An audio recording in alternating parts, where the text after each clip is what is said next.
Shadab Law Classes in association with Dynamic Augments. Hello everyone, आज मेरे साथ मेरे कलीग भी हैं और बहुत ज़्यादा नॉलेज रखते हैं उनके साथ, जिनका नाम है यशवंत सर।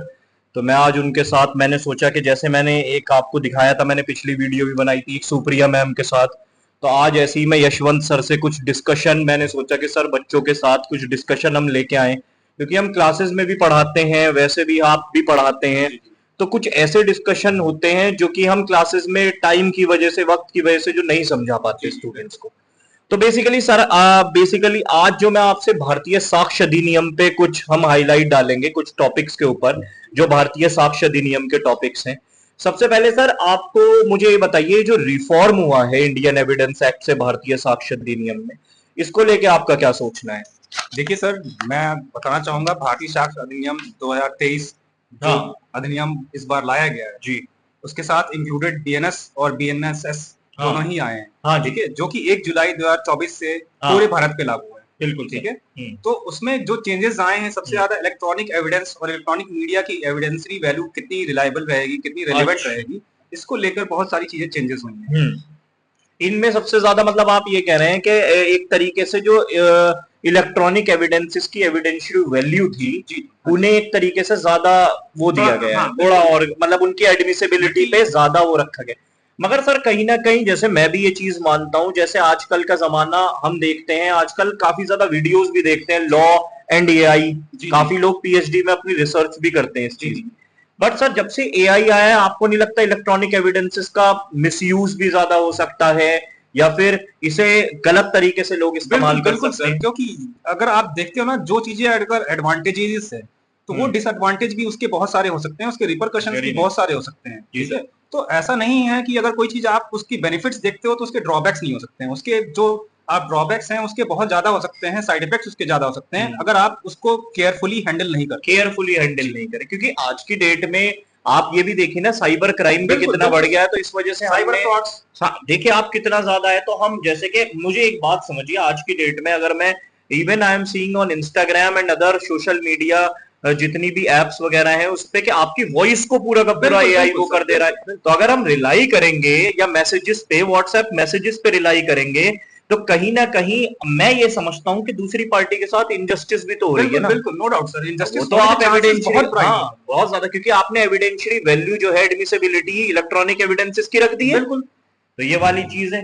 बाकी अभी सर, सॉरी टू इंटरप्ट, मैं आपको ये बताना चाहता हूँ कि अभी घिबली आर्ट्स आ गया है। हाँ, तो आप देखते हो कि किसी भी इमेज को मॉर्फ करके, चेंज करके आप उसको घिबली आर्ट में या एक कार्टूनिस्ट एक्ट में बना सकते हो, तो वही सेम इमेज तो आप रियल में भी इसको क्रिएट कर सकते हो। वेरी नाइस, सही बात है। मतलब एआई अब इतना ज्यादा कंट्रोल कर रहा है, मगर हम अगर मानता हूं मैं कि डिजिटली हम डेवलप कर रहे हैं, बिल्कुल, मगर एविडेंसेस का जो बेस अगर आप ये बना के रख देंगे कि सारा डिजिटल पे, no sir, it's very harmful act. हाँ, जैसे आरएम मलखानी वाली बात भी कर रहे थे, RM Malkhani versus state of Maharashtra की ये जो बात रही थी, वीडियो कॉन्फ्रेंसिंग और वीडियो रिकॉर्डिंग एविडेंसेस को उन्होंने भाई कि उन्होंने ये बात कही, अगर इलीगली भी ऑब्टेन्ड है तो भी हम उसे एडमिसिबल मानते हैं।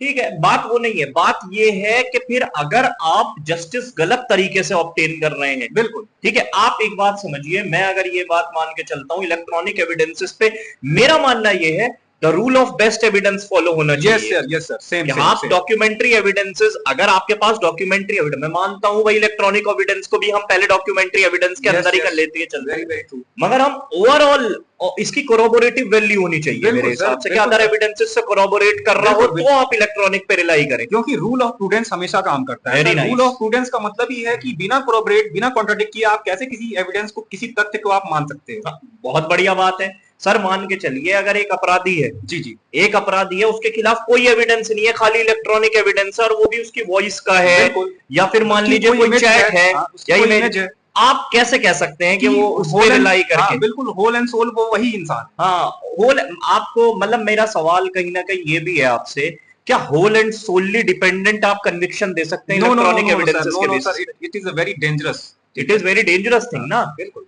ठीक है, जस्टिस, आप जस्टिस के चक्कर में इनजस्टिस ना कर दें किसी बेगुनाह को। भाई हम तो यही कहते हैं ना कि कि जिन्होंने गुनाह किया है भले ही वो 100 बच जाए मगर एक भी बेगुनाह वो नहीं होना चाहिए। बिल्कुल बिल्कुल सर, और एआई एक ऐसा टूल है सर, उसमें टैंपरिंग होने का, हैम्परिंग होने का बहुत सारे चांसेस होते हैं। हाँ, कोई भी एविडेंस को टैंपर कर सकता है, कोई भी। आज आप ये देखिए, इवन मैं ये देखता हूँ, और अगर एक चीज और है, 10 तरीके की चीजें एआई के साथ, मुझे सबसे बड़ी गड़बड़ क्या लग रही है सर आज की डेट में, कि हम ना रिफॉर्म लाने के चक्कर में कहीं ऐसा ना हो कि हम ग्रेव इनजस्टिस कर दें लोगों बिल्कुल के बिल्कुल साथ। सर, हम उसी तरफ बढ़ रहे हैं कहीं ना कहीं करके, धीरे धीरे वी ऑल्सो नेवर नो कि हम कहां तक चले जाएं। ये भी, क्योंकि आज की डेट में, और आप ये देखिए काफी डिबेट्स वगैरह भी होती हैं कि हमें राइट्स दीजिए। जी जी, काफी लोग राइट्स उठ के मांगते हैं आज की डेट में। मैं इस चीज के खिलाफ भी थोड़ा अपोज करता हूं, जैसे कि जो आप लोगों को भी लगता होगा, मैं एक टॉपिक अलग से सर से डिस्कस करना चाह रहा हूं इसी से, भारतीय साक्ष्य अधिनियम से अलग हटके, कि सर जैसे लोग आज की डेट में सारे के सारे अपनी राइट्स को लेके आ जाते हैं कोर्ट के अंदर के भाई ये मेरी राइट है। जैसे सेम सेक्स मैरिज ही एक बहुत बड़ा डिबेटेबल टॉपिक रहा है हमेशा से। तो आपको मतलब ये नहीं लगता कि यार कहीं ना कहीं प्रूडेंस ये कहती है ऐसे, तो किसी इंसान को बाई चांस ऐसा हो सकता है कि भाई वो, अब हमने बेस्टियालिटी को आज अगर क्राइम कर रखा है तो कल वो वाली चीज है। तो हम लॉ को किस तरीके से समझें, लॉ को किस तरीके से हमें आगे बढ़ाना है, ये हमारे ही हाथ में। बिल्कुल, नो डाउट सर, बिल्कुल ये वाली चीज है। आज एआई का रोल, अगर आप एआई के रोल की बात करेंगे यहाँ पे, जैसे सर ने भी कहा, इट इज वेरी डेंजरस, ये बहुत ज्यादा डेंजरस हो जाएगा। बाकी सर आप अगर बच्चों के लिए कुछ ऐसे टॉपिक्स को सजेस्ट करना चाहें जो बच्चे इंडियन एविडेंस एक्ट या फिर भारतीय साक्ष्य अधिनियम में थोड़े 4-5 टॉपिक्स को पूरी बेर एक्ट में से ध्यान रखें, वो कौन से रहेंगे आपके साथ? First of all res gestae number 1 mark करते रहिए। देखिए सर ने रेस जस्टे टॉपिक बताया आपको। आगे next topic is sir, res gestae के अलावा आप अगर जानना चाहेंगे तो plea of alibi, very nice. Plea of alibi is most important, Dudhnath Pandey versus state of UP, very important. Alibi के बाद से आप देखना चाहेंगे TIP, test identification parade, very nice. बहुत बहुत ज्यादा इंपॉर्टेंट सर बता रहे हैं, सर वो कॉन्सेप्ट बता रहे हैं जो आपको बुक वगैरह में भी नहीं जल्दी से मिलते। सही ना कहीं सर, एडमिशन और कन्फेशन भी एक ऐसा टॉपिक है। और एडमिशन और कन्फेशन में भी अगर मैं कहूं तो लोगों को ना सर आज की डेट में एक और चीज है जी, लोगों से पूछा जाए कि भाई कन्फेशन कहाँ डिफाइन है, अरे जहां एडमिशन डिफाइन है वहीं कन्फेशन डिफाइन है। एडमिशन ऑफ गिल्ट और admission of fact, admission of guilty तो आपका कन्फेशन है। बिल्कुल सर, यही चीज है। तो इसके अलावा सर ओरल और डॉक्यूमेंट्री एविडेंस अगर देखा जाए वो भी काफी। यस सर, बिना उसको समझे सर हम कोई भी एविडेंस में अपना बेस ही नहीं बना सकते हैं कि what kind of evidences are there and how many types of evidence are there. तो ओरल ठीक है, डॉक्यूमेंट्री, प्राइमरी, सेकेंडरी, ठीक है, प्राइवेट एंड पब्लिक, ठीक है, ये सारी चीजों को समझना होगा। ये एक्चुअली क्या है, ये कॉन्सेप्चुअल नॉलेज है। अगर कॉन्सेप्ट क्लियरिटी नहीं होगी तो फिर एविडेंस। ये सर ने जो बात कही कॉन्सेप्चुअल क्लैरिटी की, सबसे देखिए आप ना कानून को रट नहीं सकते, असल दिक्कत ये है। आप अगर रटने जाएंगे उसे, आप कुछ नहीं लिख सकते सर, प्रैक्टिकली तो पॉसिबल है ही नहीं। बिल्कुल। तो मेरी बात यही है, मैं तो आप लोगों से ये रिक्वेस्ट भी करूंगा कि कभी भी कानून को रटने की कोशिश ना करें। Never sir, never. Yashwant sir बहुत ही भारतीय साक्ष्य अधिनियम में काफी अच्छा इनका वो है कि एक तरीके से काफी बुक्स वगैरह भी पढ़ी हैं सर ने, बहुत अच्छी, जैसे कि मुझे सर बता भी रहे थे।